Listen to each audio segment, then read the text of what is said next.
My name is Emily Carter. I'm 34 years old, and I live in Austin, Texas. I work as a marketing manager for a local company. I like my job. It pays well, and I've always been proud to be able to take care of myself. But for the past few years, I haven't just been taking care of myself. I've also been taking care of my family, my mom Victoria, my younger brother Brandon, and his wife Katie. Every time they needed money, they came to me. And every time I gave it, Mom said I was blessed and that I should be grateful. She called me the strong one. But really, I was just the one with a steady job and a soft heart. Brandon had trouble keeping a job.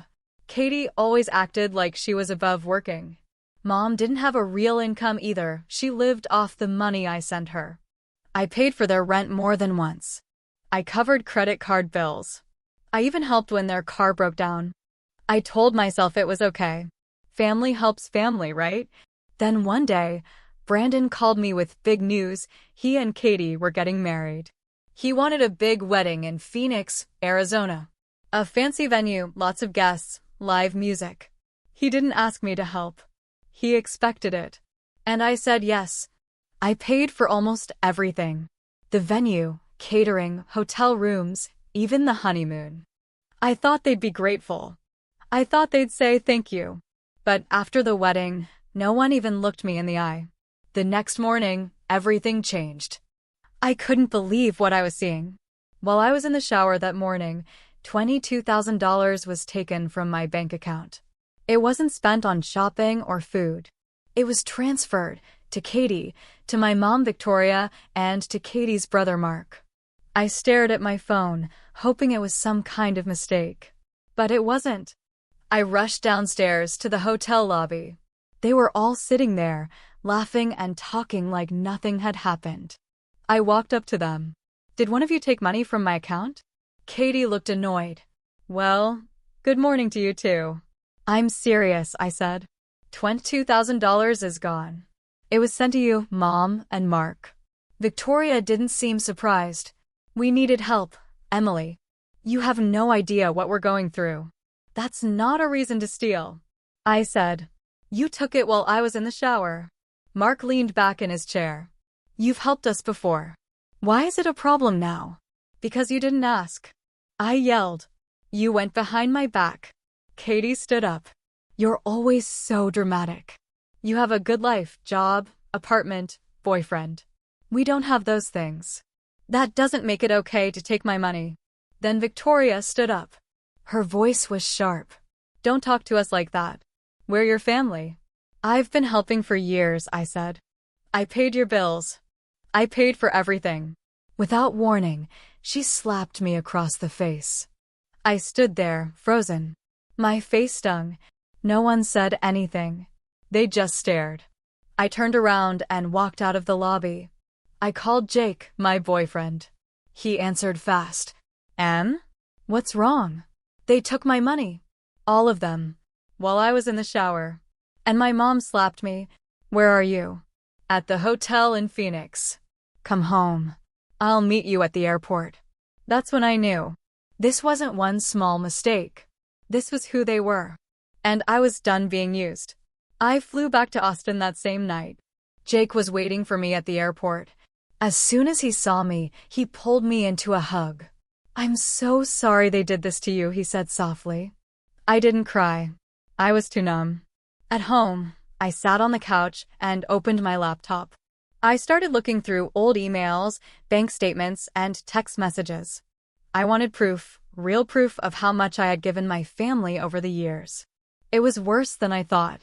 In the last 3 years, I had given them over $50,000. Rent, groceries, utility bills, car payments, even birthday gifts and small emergencies. Every time, they had some excuse. And I always said yes. I felt sick. How had I let it go this far? Jake sat beside me and said, "You don't deserve this. You've been more than generous. This is theft, Emily. You should go to the police." "I'm thinking about it," I said quietly. The next day, I went to the police station. I brought a folder with all my documents, bank transfers, receipts, even text messages where they asked for money. The officer listened carefully as I explained everything. He looked at the papers and nodded. This is a clear case of financial exploitation. We can file a report, and you may want to consider pressing charges. I took a deep breath. Yes, I want to file a report. It wasn't easy, but I knew it was the right thing to do.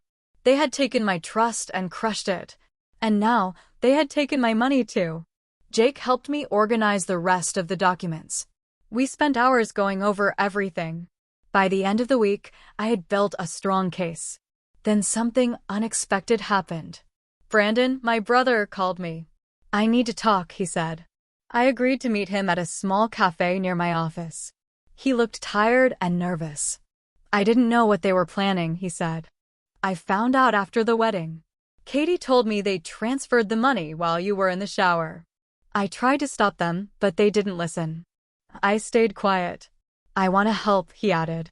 If you take this to court, I'll testify. I'll tell the truth. For the first time in a long time, I saw real regret in his eyes. I decided to press charges. With Brandon agreeing to testify, my case became even stronger. I gave everything to my lawyer: bank statements, texts, voice messages, and Brandon's written statement. He said the court would take this seriously. I hoped he was right. The court date came fast. Jake came with me. So did Brandon. My heart beat fast as I walked into the courtroom and saw Katie, Mark, and my mother Victoria sitting across from me. None of them looked sorry. The judge called the case and asked everyone to speak one by one. My lawyer presented the evidence, how over $50,000 had been taken from me in 3 years, and how the final $22,000 was transferred without my permission. He showed the judge the exact time the transfers happened, while I was in the shower. Then Brandon stood up. He looked nervous but strong. I didn't know they planned to do that during the wedding, he said. I found out later, and when I asked them why, they said Emily could afford it and that family helps family. But this wasn't help, it was stealing. Katie shook her head, trying to act like it was nothing. She always gave us money. She never said no before. The judge looked straight at her. That doesn't make it legal. Mark stayed quiet. So did Victoria. When the court ended, the decision was clear. Katie and Mark were found guilty of theft. They were sentenced to repay the stolen amount, placed on probation, and given a restraining order to stay away from me. My mother, Victoria, didn't come to court, but she was fined for assault because of the hotel security video showing her slapping me. I walked out of the courtroom feeling lighter. It wasn't about revenge. It was about standing up for myself. Jake held my hand and said, "I'm proud of you." After the trial, I made the hardest choice of all. I cut them off. No more calls. No more visits. No more chances. Victoria tried to text me once, saying I had shamed the family. I didn't reply. I blocked her number. I blocked Katie and Mark too. It hurt, but not more than what they did to me. I focused on healing. Jake and I spent more time together. We traveled to small towns, cooked at home, and talked about the future. I started therapy, and for the first time, I learned how to set boundaries. A few months later, Jake proposed. I said yes. Our wedding was small, peaceful, and full of love. No drama. No lies. Just people who truly cared about us. I also decided to share my story. I wrote about it online, not to get sympathy, but to help others. I talked about family guilt, money pressure, and learning to say no. Thousands of people reached out. Some had gone through the same thing. Others said my story gave them the courage to walk away from toxic relationships. That's when I realized I wasn't alone. I used to think family meant sacrifice. But now I know real family respects your limits. Real family doesn't take what isn't theirs. I'm 34 years old. My name is Emily Carter. I live in Austin with my husband, Jake. I work hard, I save smart, and I no longer apologize for protecting my peace. They took my money. They broke my trust. But they didn't take my future. Now I have that back, and more. A few weeks after the court case, Life started to feel normal again, or at least quieter. Jake and I were planning a short honeymoon trip to Vermont when I got a letter in the mail. It was from my bank. At first, I thought it was just another statement, but something caught my eye. It was an alert about an old joint savings account I didn't remember opening. I read the details again. The account was in my name and Victoria's. My chest tightened. I hadn't shared an account with my mother in years, and certainly not one opened 2 years ago. I called the bank and asked for more information. After verifying my identity, they told me that over $18,000 had been moved through that account in small amounts, and most of the withdrawals were made in San Antonio, where Victoria had recently moved. They said the account had been opened online, using my old address and driver's license. I stared at the phone in shock. She had used my identity again. Without wasting time, I drove to the bank, requested printed records, and called my lawyer. He reviewed everything and said, "This could be identity fraud. We can go after her again." I wasn't sure I had the energy, but I also couldn't ignore it. I couldn't sleep that night. My mind kept racing. If my own mother used my identity to open a hidden account, what else had she done behind my back?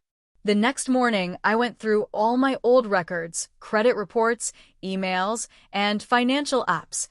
That's when I saw something strange on my credit report. A personal loan had been taken out under my name a year ago, $12,000. I never applied for it. My stomach dropped. Victoria had stolen my identity more than once. I called Jake over. "This isn't just betrayal," I whispered. "This is a crime." Jake stayed calm, but I could tell he was angry too. "You need to report this. All of it." I filed a new police report. I gave them everything: the joint account records, the loan, the IP address from the online applications. My lawyer helped me push for a formal investigation into identity theft. But things got worse. A week later, I got an email from a debt collector asking about a missed payment on a credit card I didn't know I had. It was clear now Victoria had opened multiple accounts in my name. This wasn't just a toxic mother. This was calculated fraud. The deeper I dug, the more I uncovered. With Jake's help, I contacted the credit agencies and disputed every single account that wasn't mine. I even had to freeze my credit to stop Victoria from taking more. But I couldn't stop thinking about her. What was she really after? Then, the phone call came. It was from an unknown number, and for some reason, I knew it was her. Emily. Victoria's voice was cold, like she was pretending everything was fine. "I've been trying to reach you." I felt my pulse quicken. "Why, so you can steal more of my life?" I snapped. She laughed, that same fake laugh she always used when she was pretending she wasn't guilty. "I never meant for things to go this far, sweetie. You're just too generous. I thought we were helping each other. Family helps family, right?" I was shaking now. "You've taken everything from me. My money, my identity. And you think you were helping?" She paused, as if considering her words carefully. "It was always for your good, Emily. I was planning for your future. The money, the accounts, it was all for you. Don't you see? You were too focused on work, too busy to care about your family." I couldn't stop myself. I was furious now. "You're sick. I'm done with you." Before I could hang up, she added, "You have no idea what I'm really capable of. Keep pushing me, and you'll see what happens." I dropped the phone into my lap, my hands trembling. That wasn't just a threat. That was something darker. Jake came over and sat beside me. "She won't get away with this, Emily. I promise." But part of me was scared. What if she was serious? What if Victoria had even more control over my life than I knew? I had to stop her once and for all. I couldn't sleep after that phone call. Victoria's threat lingered in my mind, twisting around every thought. What did she mean by "you'll see what happens"? Had she been planning something all along? I couldn't ignore it any longer. I needed to find out what she was really up to. Jake and I spent hours going through everything again. Every piece of evidence, every email, every record. I had to make sure I hadn't missed anything that could give me more leverage against her. That's when I found something. A bank transfer from one of the fraudulent accounts. It wasn't a small amount, $15,000 had been sent to a new account just a few days ago.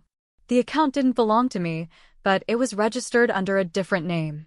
The name sounded familiar. I searched for it and found out that it was linked to Mark, the man who had been in my life for years, my brother-in-law. The one who had always been by Victoria's side. I couldn't believe it. The betrayal was deeper than I thought. Victoria wasn't just using me for money, she and Mark were working together. They had been setting up accounts in my name, funneling money to each other. I felt sick. This wasn't a mother trying to help her daughter. This was a scheme. A deliberate plot to steal from me, and from anyone they could exploit. I couldn't let this go on any longer. I had to stop them both. Jake helped me come up with a plan. We couldn't go directly to the police yet, not without irrefutable evidence. I needed more proof to take down both Victoria and Mark, something that would tie them together for good. I started by digging into Mark's finances. I knew it was risky, but it was the only way to build a stronger case. The more I dug, the clearer it became. They had been using their family to cover up their illegal activities for years. The truth was finally coming out. It all came down to this moment. I had spent weeks gathering every shred of evidence I could, bank statements, transaction records, and even photos of emails between Victoria and Mark. I knew I couldn't rely on just my word to take them down. I needed to make sure there was no room for them to wiggle free. Jake stood by me every step of the way, supporting me like he always had. But even he could see the weight of it all was taking its toll on me. I wasn't just fighting for justice anymore. I was fighting for my sense of self, for the trust one had lost, and for the future I was building. It was time to confront Victoria and Mark. I couldn't keep running from them. I decided to go to Victoria's house alone. Jake wanted to come with me, but I felt like this was something I needed to face on my own. When I arrived, the door was unlocked, just like she always left it, assuming I would come back, like I always did. She was sitting in the living room, as if nothing had changed, her hands wrapped around a cup of tea. "Emily," she said, looking up with a faint, almost mocking smile. "I was wondering when you'd come." I couldn't hide the anger in my voice. "I know everything, Victoria. About the accounts, about Mark, about the loan, everything." Her smile faltered for just a second. "You don't understand, Emily. This was all for you. We were helping you. We knew you'd never ask for help, so we took the initiative. You took my life, Victoria," I snapped. "And you're not going to get away with it." She stood up slowly, the mask of control slipping for a moment. "You think you can take me down with a few pieces of paper? You think the court will believe you?" "I don't need them to believe me," I said, my voice steady now. "I have the evidence. All of it. The fraud, the theft, the lies. And I'm not afraid to go to the authorities." "You're done." She blinked, visibly stunned. For a moment, I thought she might lash out, but instead, she just stood there, her face pale. "I never wanted this for us," she whispered, almost pleading. "You've ruined everything, Emily. You've ruined us." I shook my head. "No. You ruined us. You chose money over family, and now you'll pay the price for that." Victoria's face hardened. She opened her mouth to speak, but I didn't let her. I walked out, leaving her standing there. The next day, everything changed. With the evidence I had gathered, the authorities were able to move fast. Victoria and Mark were arrested for identity theft, fraud, and money laundering. Both were taken into custody, facing years of legal battles and severe penalties. The evidence was irrefutable, no more lies, no more games. For the first time in months, I felt like I could finally breathe. The legal battle wasn't over yet, but I knew it was only a matter of time before they were held accountable for everything they had done to me. The day after the arrests, I received a message from Brandon. He had always been silent throughout all of this, but now he reached out. He apologized for standing by while all of this happened. I should have done something, he admitted. But I was scared. I didn't know how to handle it. I'm glad you came to your senses, I replied. But don't think you can just step back and like nothing happened. Brandon didn't argue. He accepted my boundaries, and we agreed to start rebuilding our relationship slowly. Trust, after all, had to be earned. As for me, I knew that life would never be the same. The scars would remain, but I was learning to live with them. Jake and I moved into a new apartment, far away from the shadows of my old life. We built a future together, one filled with love, trust, and honesty. We had our wedding soon after, the small, intimate one we'd always dreamed of. It was a celebration not just of love, but of resilience. We promised each other that we would never let the past define us. And so I ended up with everything I had always wanted, a future of my own, built on my own terms, free from manipulation and lies. It wasn't about revenge anymore. It was about reclaiming what I deserved: peace, happiness, and a future that was mine to shape. They had tried to take it all from me. But in the end, I realized that no one could take away what I refused to give. I'm Emily Carter. I'm 34 years old. I've learned to trust again, and most importantly, I've learned to trust myself.